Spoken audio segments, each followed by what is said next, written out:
do have a timeout. Decide not to use it. Curry, way downtown. Bang! Bang! Oh, what a shot from Curry! The Orlando Magic are stuck in no man's land. Despite consistent trips to the playoffs, the Magic seem destined to be the 7th or the 8th seed in the Eastern Conference and consistently get eliminated in the first round year after year after year. And now with not a true direction going forward and a bunch of bloated contracts on the roster, it might be time to start looking at blowing things up. Welcome back everybody, it's Courtside TV. Today we're going to be talking about the Orlando Magic. Nikola Vucevic is the best player on the team, and after making the All-Star team last season, he signed a massive contract extension for around $28 million a season, descending over the 4 years. It's 4 years for $100 million, and that's probably a little much to pay for a guy like Vucevic, but I get why they did it. He, coming off an All-Star appearance, was the best player on the Magic, coming off of his best season as a pro, still only 30 years old, so, not too old yet. Even by the time he expires, he still will probably be productive going into his early 30s. He's a good player. He's one of those fringe all-star type guys. He'll put up some good numbers for your team, but how high is the ceiling with Vucevic as the best player? I'm not really sure. He's okay. We've seen his name in some trade rumors and stuff. On a contract like that, and what he means to this franchise, I don't anticipate them to explore trading him significantly this offseason. Potentially, if a really good offer comes across the table, they would think about doing it, but for right now, Vucevic seems like one of the players that's going to remain on the Magic for the time being, but there are a lot of other moves around the margins that they would probably consider doing in order to upgrade the roster around him. He's a good player, good skilled shooter, good pick and roll type of guy, pick and pop player. He's an above average center in the NBA, but he probably isn't going to be, the best player on a title team. And so potentially, finding some other pieces that fit better around him and eventually flipping Vucevic down the line, probably not this offseason, but at some point during the length of his contract. Now, another core piece for the Magic, and a guy who's certainly a part of their plans moving forward, is Jonathan Isaac. And unfortunately, he had that ACL tear that happened in the bubble, which really sucks all the way around, because he was really having a great season in his third year as a pro, really coming into his own and finding his role as a defensive anchor and a guy who is getting better consistently on offense. And he had that injury early in January that caused him to miss the rest of the season through there, came back for the restart, and then unfortunately was hurt again just a couple of games into the seeding games, tearing that ACL, and now that'll probably knock him out for all of next year, considering that happened in August, and now the season starting in December. He probably will not play next year, which is really unfortunate for them, because he was really proving to be a very good player and a core piece for them. So we will have to see what they do with Jonathan Isaac moving forward. It's likely that he'll be able to come back and be healthy and return to some type of the player that he has been over his career so far. He's only 23 years old. He'll be 24 when he's healthy again, and that will put him at if he misses all of next season, that's the last year of his rookie contract, and so it'll be interesting to see what they decide to do on an extension for him, how much they're willing to go for a guy who has been impressive but has also been injury prone so far in his career, how much his value is going to be on the market and how much the Magic are going to pay him with a rookie extension. So that's something that remains to be seen, but he is certainly a piece that is valuable to Orlando, even despite all the injuries, and I would expect him to be a core part of their plans moving forward, especially if they start to trade away some of their other pieces to free up some more minutes for Jonathan Isaac in the front court moving forward. And now, as for other core pieces for the Magic, this might be a little controversial, and I'll get to why in a little bit, but really I'm considering Mo Bamba and Markelle Fultz to be the other key pieces for the Magic. They have some other good players on the roster, but I'll get into trade speculation later. But as for right now, these two are really the other young assets on this team, and they're probably a part of the future plans. As for Bamba, he hasn't looked so good so far in his career. Through his couple seasons, he's been off and on with injury, has struggled to find a role playing behind Vucevic as the backup center. And so Bamba, after being somebody that I really liked coming out of college and being drafted so high in the first round, he has really underwhelmed so far in his career. So potentially they could either find a bigger role for him Or if not, they could potentially explore trade possibilities. And he is a guy who still probably has some decent amount of value after being a lottery pick just a couple of years ago. Even with how disappointing he's been, potentially they could get something back in return that fits a little better with this roster. But if not, he should be a key piece, a key part of their plans going forward, considering he was drafted so high. They should just try to see what they can get out of him, even if that means lowering Vucevic's minutes or moving one of them up to power forward if they could, or just tinkering with that lineup there. It just, unfortunately, the fit is kind of awkward between Vucevic being your best player and then having drafted Bamba so high. It's just kind of hard to find minutes for them both, and so maybe there is a trade in the works, but if not, they need to find a way to get him to fit on this roster, because you can't just spend a high draft pick like that and have a guy end up not working out for you. That's just basically franchise suicide, and so they're gonna have to find a way to get something out of Bamba. And then for Markelle Fultz, he's the guy that they were able to get from the Sixers for relatively little, considering he was drafted first overall and they didn't pay very much to get him away from Philadelphia.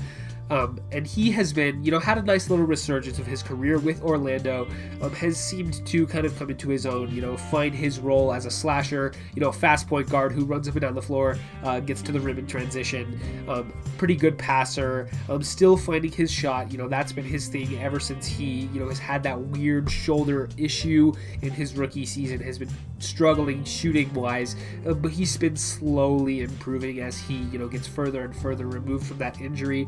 And so Markelle Fultz is a guy who I like. I think he, still has some potential. He probably will never live up to the hype of being that number one overall pick, former number one overall pick. But at 22 years old, he still has, a lot of years left ahead of him.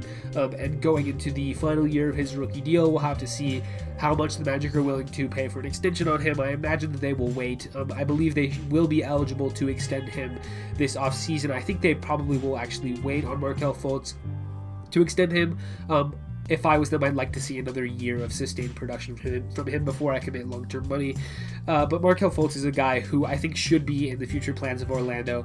And as long as they can build, a decent roster around him and Jonathan Isaac and Mo Bamba, that should really be their focus, because they have a lot of guys on these big contracts that don't necessarily fit their long-term. So who are those guys that I keep mentioning? Guys on bloated contracts who don't really fit with the team, who probably don't fit their timeline, who are likely to get traded this offseason. Well, let's start with Aaron Gordon. Aaron Gordon is a guy who has been, up and down over his career, has shown flashes here and there, but probably doesn't really fit with what this Magic team is trying to do. Now, he is only 25 years old, so there still is a lot of room to improve for him, but at $18 million for 2 more years, he is a guy who is getting paid a little bit too much for the level of production that he has with Orlando, and it's probably best suited for both sides to look out for another fit who he could potentially find a different role somewhere else where he can play more the way that he wants to play,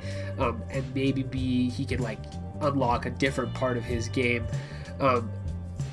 He's been heavily rumored in trade talks because of the fact that he just doesn't really fit here with Jonathan Isaac and Mo Bamba and Nikola Vucevic and all these other guys in this crowded Magic front court. All of them trying to find minutes in order to play, and Aaron Gordon just kind of seems to be the odd man out more often than not, and so I would expect them to explore a trade for him this offseason, see what they can get back. There's a couple potential landing spots out there for him where he would make a little bit more sense, and so they could potentially use that contract to maybe trade up in the draft or to get a couple of younger pieces in there, trade him to a contender for a more, that wants a more win now piece, and you can get back some more young talent. But definitely exploring a trade for Aaron Gordon is something that I would heavily consider if I was Orlando. And then Evan Fournier is another guy who has a player option for $17 million. He's going to opt in and take that. That's more than he'll get on the open market. He's another guy who could potentially be moved on an expiring contract at $17 million. At only 27 years old, he is not past his prime yet, and so he's a guy who could go in and help a contender as a spark plug offensive scorer. $17 million is probably a little much for him. I don't know what contender out there is willing to take on that type of salary for Evan Fournier, but maybe if you could find a suitor for him, that would be a good idea. Terrence Ross is another guy who is, a good offensive spark plug guard, can come in kind of microwave hot hand scoring off the bench for any team out there.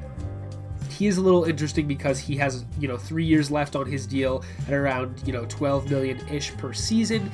And that's a palatable number for a lot of teams. That can fit, on a lot of rosters there as, a six-man type of hot scorer.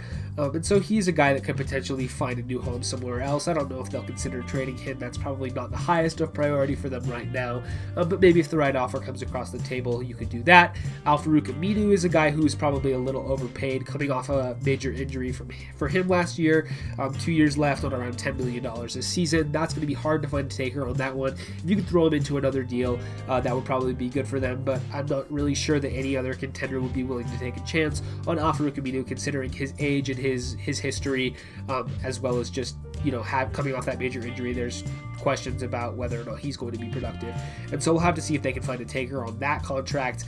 And then that's really it. But I would really anticipate the number one item on the Magic's to-do list this offseason is going to be Aaron Gordon, finding a new home for him.